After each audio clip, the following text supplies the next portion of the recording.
Hi everyone, kamusta po kayong lahat? Sa magandang araw po sa inyong lahat. Kamusta po kayo?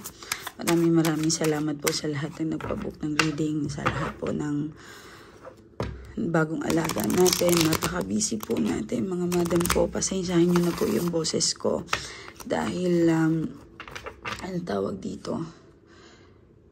Sabi ng doktor, ito lang. Ano to? Voice rest kailangan mo, ma'am.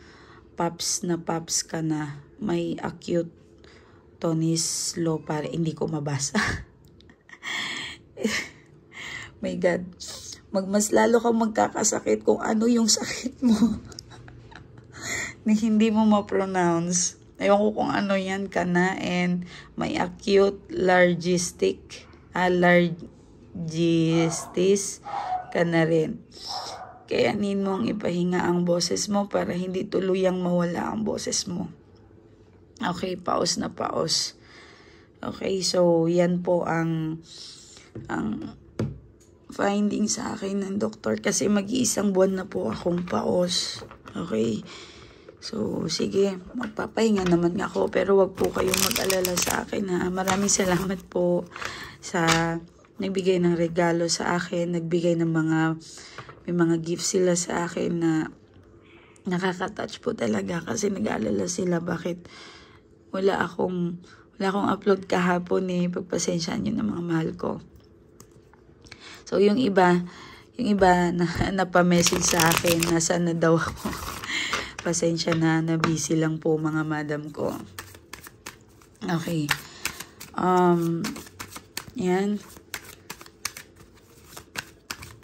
Checking energies tayo, no? Kamusta naman kayo? Naway nasa mabuting kalagayan din po kayo. Alagaan niyo po ang inyong mga sarili, mga mahal ko. Okay. Wow. 3 of Cups. Something, someone na celebrations. Meron natin siyang pupuntahan yung person mo or anything na parang meron siyang victory, I guess. Okay. Isang masayang pagsasalo-salo. Pwede rin na parang something may magyaya sa kanya.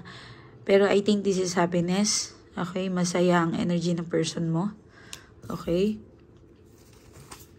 Tingnan natin kung ano pa. Queen of Cups at meron kayong 4 of Pentacles. Okay.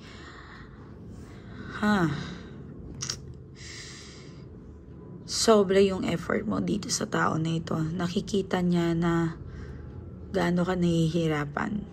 Nakikita niya kung paano ka nag-effort sa kanya. Kung paano mo tinaguyod ang lahat-lahat ng relasyon.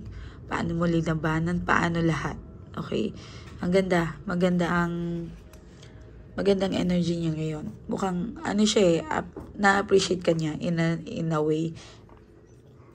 Kung paano mo siya pagbigyan ng mga bagay-bagay. Maring ikaw ang mas malakas magbigay sa kanya ng effort. May effort ka Si Queen of Cups ka. Lumabas ka dito. Kumbaga, sabihin na natin, ang dami ng mali, ang dami ng pagkukulang na ginagawa niya. But still, pino-forgive mo siya. Okay? If hiwalay po kayo ng person mo, may nasisense ako dito na paano kung hindi ako sumuko? Meron akong ganun nakikita. Paano kung siya talaga ang... paano kung hindi ko siya binitawan? May mga ganun na napapansin ko sa kanya. Yun ang energy niya. And stalking, nandiyan si stalking. And kung ano man ang victory niyo sa isa't isa, kung ano man ang na-achieve ninyong dalawa, masaya po siya para sa'yo. Nakikita niya rin po kung ano yung nangyayari sa'yo. Hindi lang po ikaw. Ayan Okay.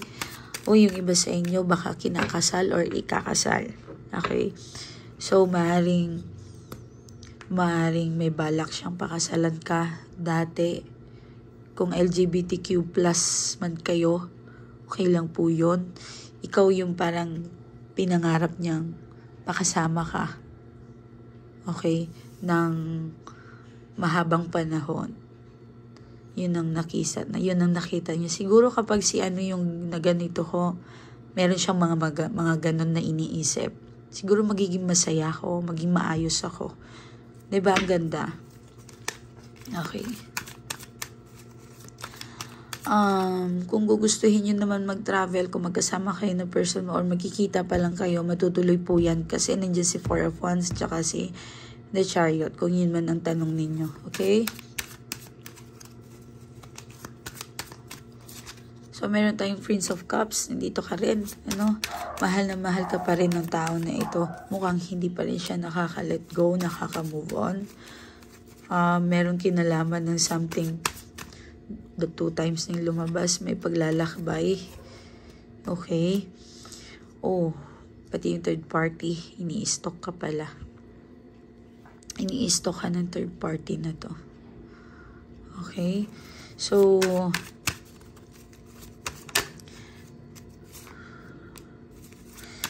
tingnan muna natin.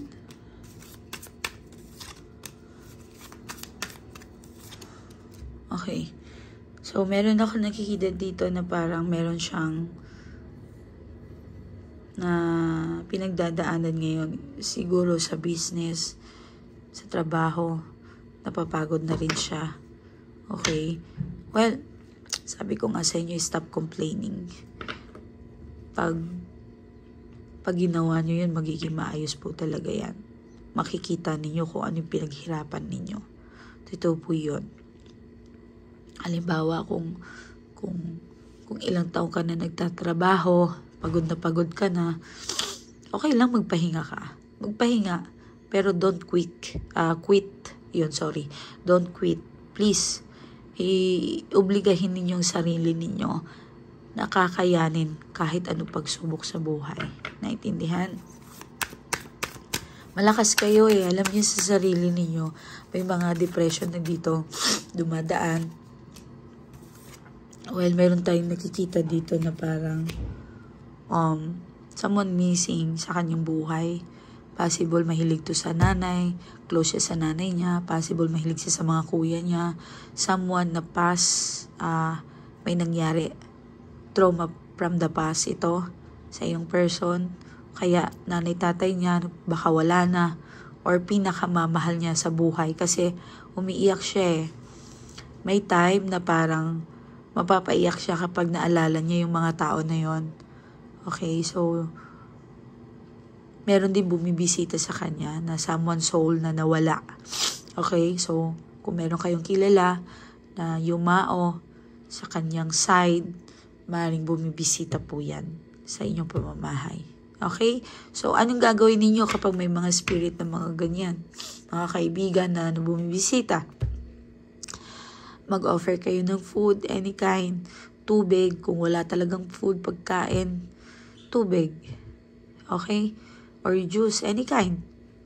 Kung ano yung kaya ninyo. Hindi po sila mapili. Okay? So, kaibigan, ito po yung food mo. Kung kilala mo yung kaibigan mo na yon, or halimbawa namatay yung kakilala mo na yon, o ito yung pagkain mo, Mark, ganon. Salamat sa pagdalaw sa amin. Depende na po yun sa inyo. Okay? Kung ano yung gusto ninyo. Naintindihan?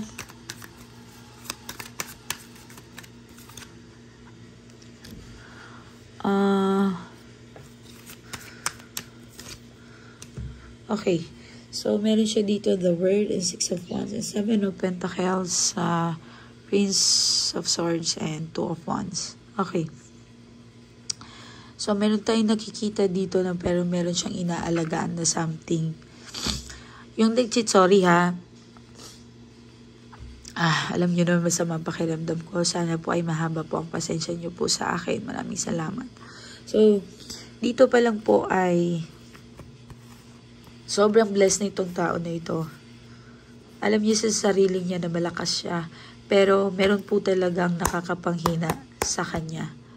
Which is ikaw, maaaring ikaw, family, anak niyong dalawa, maaaring gusto niyo makipagbalikan sa'yo, reject mo siya. Okay? So, yung third party rin kasi, talagang ini-stock kayo. Okay?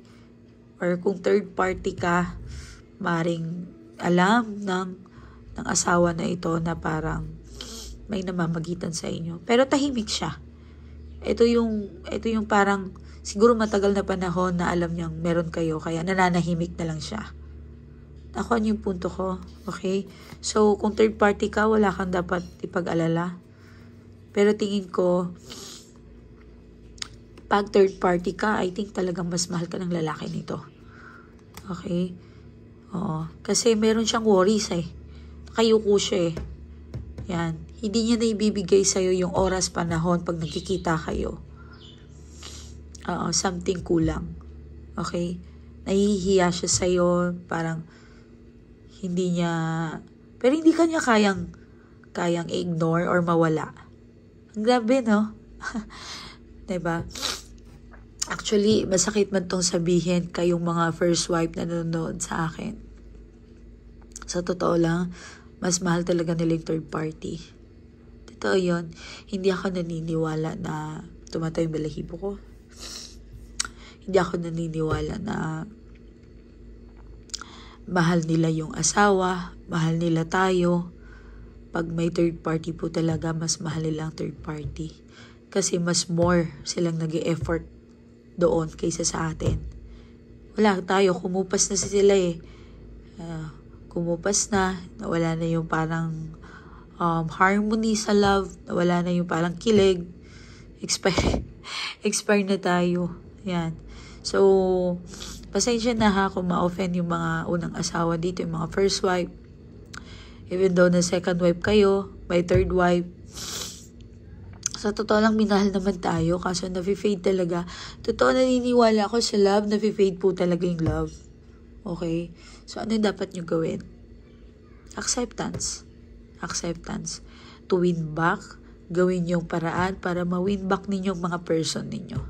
Okay? So, dito yung mga third party talagang love. Love siya. At ikaw, unang asawa, or ikaw, kung legal ka, napakatahimik mo. Umiiyak ka lang. And I guess meron kang nasa paligid mo like anak, nag-aalala sa'yo na syempre yung nanay nila nakikita na umiiyak, nahihirapan. Ayun ang nakikita natin ngayon, okay? So, alam niyang kasalanan niya itong lahat kaya nalulungkot siya. Hindi niya na ibibigay yung lahat ng pangangailangan ninyong dalawa.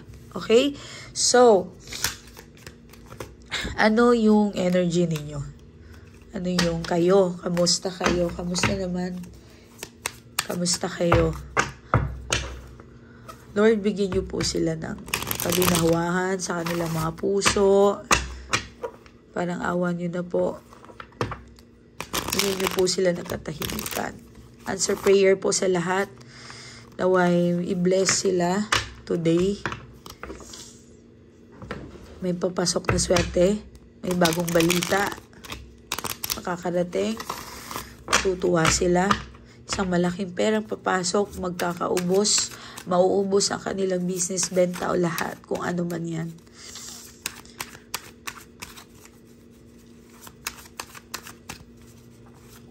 Okay. Bismillah. Wow, 6 of Swords. Okay. Yung energy mo, napakahirap.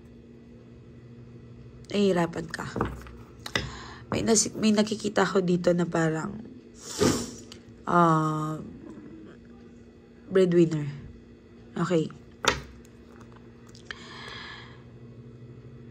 Ang dami mong extra baggage sa likuran mo. Ang dami mong worries. Ang dami mong takot. Ang dami mong paghihirap. Nararamdaman ko kayo, promise. Ang bigat. Biglang sumikip ang dibdib ko. Okay. Hirap na hirap ka sa sitwasyon mo. Bilib ako sa mga breadwinner. Bilib ako sa mga nanay na nagtitiis sa mga bata. Nagtitiis kayo sa mga asawa ninyo. Nagtitiis sa mga boyfriend ninyo. Na kahit anong ginagawa sa inyo, pinapatawad ninyo ng paulit-ulit. So, kahit gustuhin mo man, baliwalain itong mga tao na ito ng mga worries mo, hindi mo kaya eh. Mas lalong hindi ka makakatulog. Ikaw yung taong handang makilaban. Kahit ubos, okay lang. Iniisip mo kasi mahal mo. Kasi mahal mo ang pamilya mo. Kasi mahal mo yung tao na yun. Okay.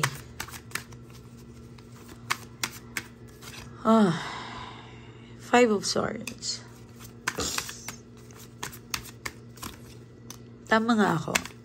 Kasi kahit anong ginawa itong tao na ito, mahal na mahal mo to eh. Kahit ang pangit-pangit na nang ginawa niya sa'yo, hindi mo siya makalimutan. Okay.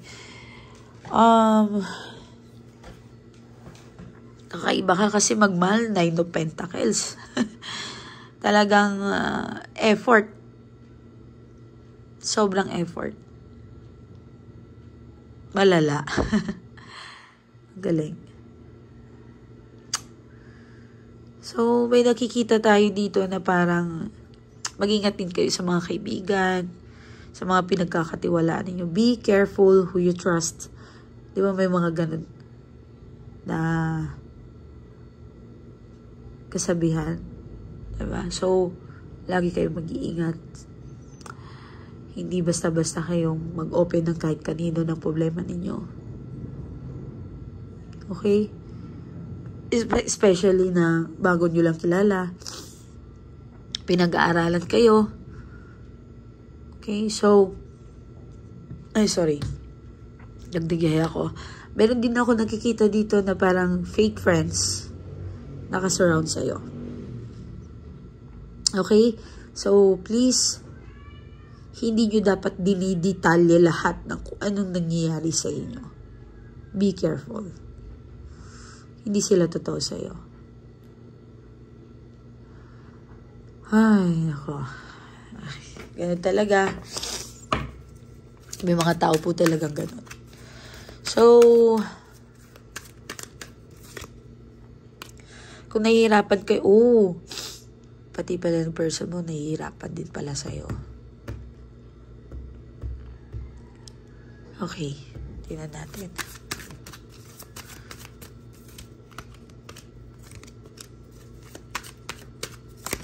Wow. Okay.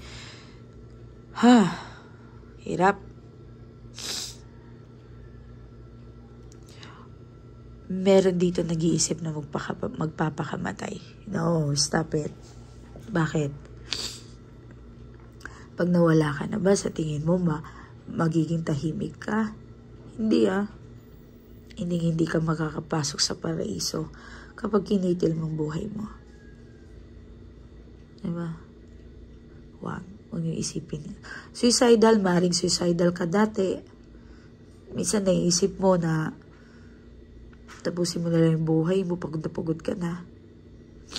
Di mo alam kung gaano ka kamahal ng Diyos. Hindi mo alam na nakikita niya kung paano ka nanghihina sa tuwing bibigyan ka niya ng pagsubok. Hindi niyo alam kung paano umiiyak yung Diyos sa inyo na parang ang hina-hina ng anak ko. Pero hindi ko siya ganyan ginawa. Diba? Magyabang tayo sa Kanya na malakas tayo. Na hindi siya nagsisisi, hindi siya pwedeng magsisi na ginawa niya tayong tao. Alhamdulillah, hindi tayo animal, hindi tayo hayop. Nakakapagsalita tayo. Nakakapagtrabaho. Hindi tayo katulad ng mga naging aso, naging pusa, naging ibon, naging ano dyan, na kailangan pang mahirapan para mabuhay. Diba? Hindi kayo naging aso na nakatali lang, babad na babad sa araw. Kasama ng mga poops, mga anong dumi dyan. May mga salbahing among ganun. Hindi ko rin maintindihan kung bakit may mga among ganun. Nag-aalaga sila, hindi nila kayang alagaan kanilang alaga. Diba? God bless sa mga taong mapagmahal sa hayop. Tinuturing nyo talagang anak sila. Alam nyo ba, yung mga alaga ninyo, akala nyo walang kwenta yan? Ay, Diyos ko po. Maniwala kayo, alam nyo ba, pag namatay kayo, magsasalita yan sa inyo. Sa harapan, kung nandun na tayo sa, yung tatanungin ka na, anong ginawa mo dito sa mundo? Magsasalita yan lahat. Kung anong ginawa mo dito. Anong ginawa mo sa akin, magaganon yan. Si hindi ako pinakain yan. Si binuhusan ako ng mainit na tubig niyan. Oo, kaya matakot kayo. Pag may makita kayong pusa, hayop, ibon, magsaboy kayo ng pagkain, magbigay kayo ng pagkain, lahat magsasalita yan. Pero pag ginawa nyo yon sa mga hayop, ay si Fatima, sabihin na natin si Fatima, binigyan akong pagkain yan. Halos araw-araw, hindi ako pinapabayaan yan. Tinuring akong anak, tinuring akong isang maayos na hayop.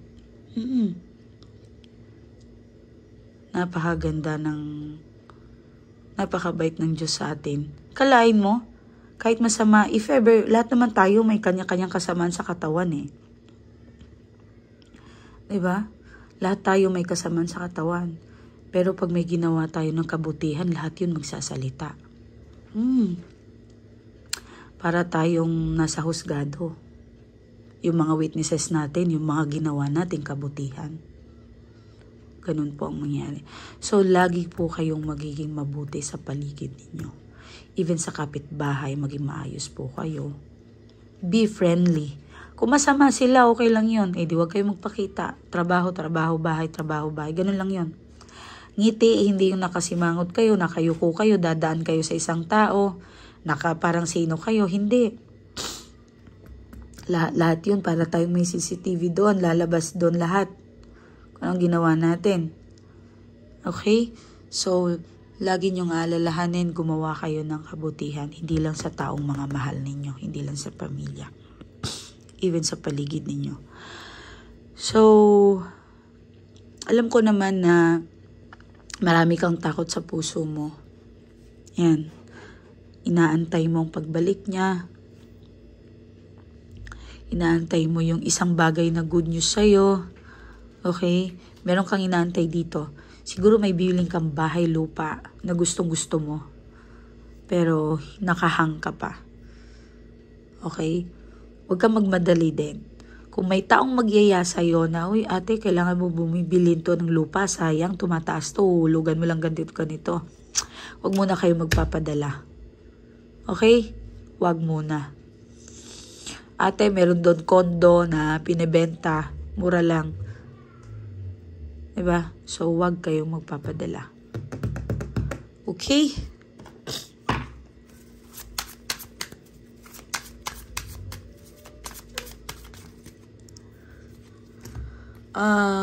Five of Pentacles, the Sun, Three of Cups, Queen of Cups.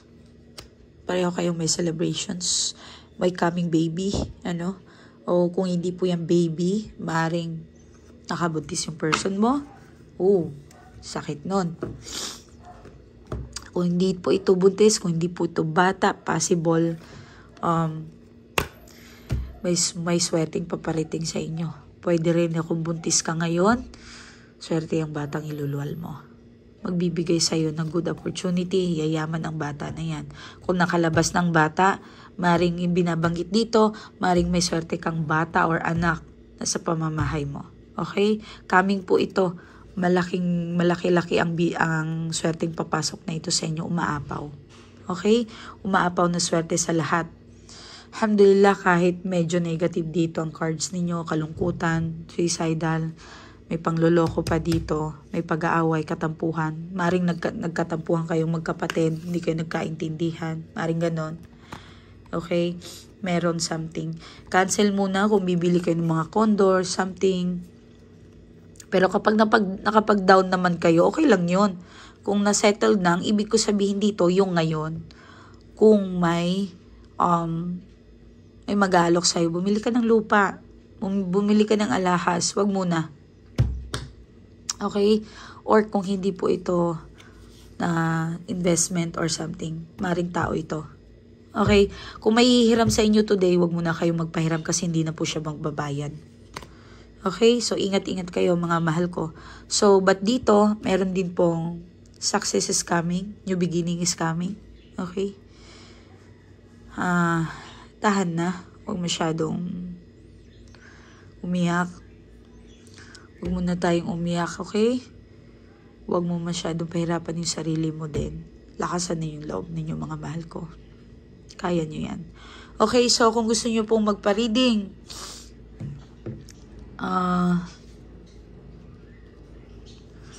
anyway, ito pala, hindi ko nabanggit. Sa mga may mga spell, possible na pinakialaman kayo. Okay, kung gusto niyo magsumangguni, magtanong, wala naman pong masama. Meron mga nagpapareading sa akin, ma'am, finally, nakahinga na ako, nakarelax na ako. Dapat pala noon pa ako nagpa-reading. So, kailangan niyo po talaga magpa-reading para guminhawa yung puso ninyo. Matapos na yung pag-overthink ninyo, mga mahal ko. Naintindihan? Okay? So, pero may nasagap tayo dito, merong gumagawa sa'yo or siguro yung kalaban mo, third party, possible. Okay? So, kung gusto nyo magpa-reading, ito po ang aking Facebook account, Mylie Tarot. Yan. Huwag po kayong mag-message dyan, huwag po kayong magtawag. Kaya po yan linagay para malaman ninyo na legit na account ko po yan. Okay? Naintindihan? Yan po ang aking Facebook account. In-upload po yan ng April 4, 962 ang kanyang react. Ito po ang kanyang cover. Yan. So, June 4, in-upload po yan 2023. 505 ang kanyang react. So, hindi po kayo dapat maligaw. Meron akong Facebook, 2. Meron din po ako page. Pero hindi po kayo doon. Naintindihan? Dito po kayo mag-message. Bawal po ang dummy account. Bawal po ang fake account. Bawal ang new Facebook. Alam ko naman kung bakit nyo ginawa yan para ma-message nyo ako. Hindi po. Kailangan po originality ang Facebook ninyo. Hindi, kaya yung iba, ma'am, hindi nyo po ako pinapansin. Kasi hindi po talaga kami pumapansin sa fake account or dummy account. Especially kapag na-stalk ka ng admin namin or yung staff ko na wala kang picture o hindi legit. Wala. Hindi po namin yung pinapansin. Naintindihan? Maging totoo po tayo sa sarili natin. Kahapon may pinagalitan ako. Sinabihan ba naman kami na, ma'am, i-private nyo na lang po ako. Excuse me, wala po kaming pinapublic na tao. Okay, magdahan-dahan po kayo sa mga salita ninyo. At saka kung lalapit po kayo sa akin, bakit kailangan nyo matakot? Meron pang, ma'am, ayoko pong malaman ng pamilya ko. Who the hell are you para sabihan ako ng gano'n? Do you think I'm gonna waste my time para ipagchismis ka or ikalat ka? Do you think? Hindi po kami tangang tarot reader. Huwag po nyo kaming babain. Masyado naman pong mababa ang tingin ninyo sa mga tarot reader. Hindi po kami ganon. Okay? Hindi namin sisirain, hindi kami mag-waste ng time para sa inyo na, halimbawa si Claire, nagpa-reading sa akin, kamag-anak mo ba to? Wala pong ganon, wag po kayong tanga. Okay? So, maraming salamat po. Stricto po talaga ako. Okay? So, sa mga maldita dyan, sa mga mataray dyan, sa mga mataas din ang tingin sa sarili, sa mga mayayabang dyan, huwag nyo na akong kausapin. Kasi pagpasok nyo palang kilala ko na kayo. Okay, so, alam nyo, gustong-gusto kong tulungan yung mga taong mababa ang loob. I'm just being honest. Deserve nila. Sa mga taong nagpapakumbaba, yan ang mga gustong-gusto kong tulungan talaga. Sa mga mayayabang, yung mga nagchat-chat din sa akin, ng mga dati ko ng kliyente, sinisin lang ako, okay, fine. Diba? Wala nagkapera na eh. Nagkapera na sila, nakakalimutan na tayo. Pero, thankful pa rin ako, mas marami po ang mababait na kliyente ko. I love you all, mga mahal ko. Hindi po ako magsasawang tulungan kayo, mga mahal ko. Maraming salamat po. Muli po, Mylie Tarot. Okay, magbabasa lang ako ng mga success story natin. Ma'am, gusto ko lang pong ipagyabang. Nakakatuwa to. Pero hindi ko masyadong babasahin yung niyan, masyadong mahaba. Gusto ko pong ipagyabang sa inyo na grabe po talaga ang laki po ng naitulong nyo sa akin. Halos hindi po ako magkandoo gaga kung saan ko po isusugal ang pera na last, yun pala ay talagang worth it isugal sa'yo, ma'am. I love you, ma'am. Talagang nabago mo ang buhay ko. Binago mo ang pag-asa na nawala sa akin. Hindi mo ako pinabayaan ever since. Maraming salamat, ma'am. Hindi mo ako pinabayaan. Ikaw lang ang huling taong naniwala sa akin na may pag-asa pa ako. Bagsak ang negosyo ko, iniwan ako ng asawa ko. Hindi ko nga alam kung saan kukuha ng pangbayad sa iyo, ma'am. Pero grabe ang salitang iniwan mo sa akin, ma'am. Diyos ang may gustong makilala kita. Kaya tutulungan ka ng Diyos kung paano kang gustong tulungan mo ako. Naniniwala po ako, ma'am, na Diyos ang gumawa ng paraan para paano ako lumapit sa iyo. Napaka-amazing niyo po talaga, ma'am. Bigla na lang may nagbayad sa akin ng utang at nakagawa ako ng pangbayad sa inyo. At hanggang ngayon, ma'am, napaka-amazing po talaga. Hindi po ako makapaniwala na isa na ako sa mga taong nakalista na sa mga natulungan mo. Excited po ako pakinggan itong kwento ko. Pasensya na po kayo, ma'am, kung mahaba. Pero proud po ako kapag marinig ko na itong kwento ko na ito. Halos isang successful na tao, akala ko success na ako, pero bumagsak ako ng dahil sa pag-ibig. Pero naniniwala kayo sa akin na makakabangon ako. Kayo lang ang naniwala sa akin. Nakakaiyak to si ma'am kasi nalala ko noon na, kasi iniwan siya ng asawa niya. Iniwanan ng utang. Tapos, inubos yung pera niya. Ayun. Mabait ang Diyos. Talagang nakahanap siya ng paraan paano lumapit sa akin.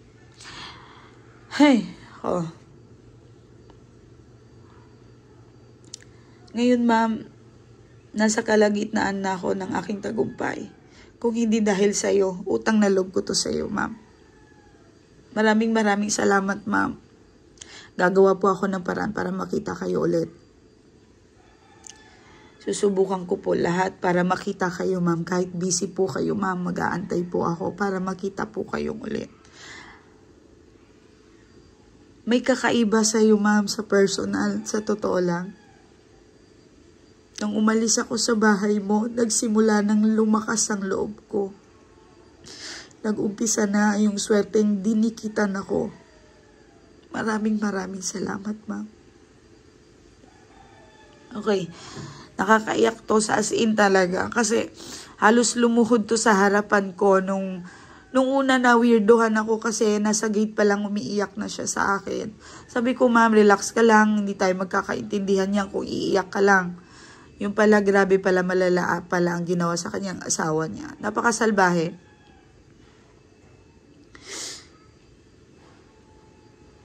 Ngayon po, nagpaparamdam po ang aking asawa. Gusto niya daw mabuo ang aming pamilya. Sasangguni muna po ako sa inyo, ma'am. Grabe po, ang dami niyo po talagang itinulong sa akin. Binalik ninyo ako sa dati. Utang ko po ang buhay ko sa inyo, ma'am. I love you, ma'am. Okay. So, kayo dyan, lakasan niyo yung loob ninyo, okay? Kasi kung tutulungan ko kayo, tapos mahina pa kayo, wala tayong magagawa. Kailangan po talaga malakas ang loob ninyo. At yung faith ninyo kay Lord, kay God, kay Allah, malakas. Okay? Happy Ramadan to all sa ating mga Muslim, na kapatid nating mga Muslim, kapatid kong Muslim. Happy Ramadan sa inyong lahat. Mahal ko kayo. At naway itong Ramadan na ito ay matapos ninyo. Okay? Ingat po kayo. Maraming salamat. Assalamualaikum.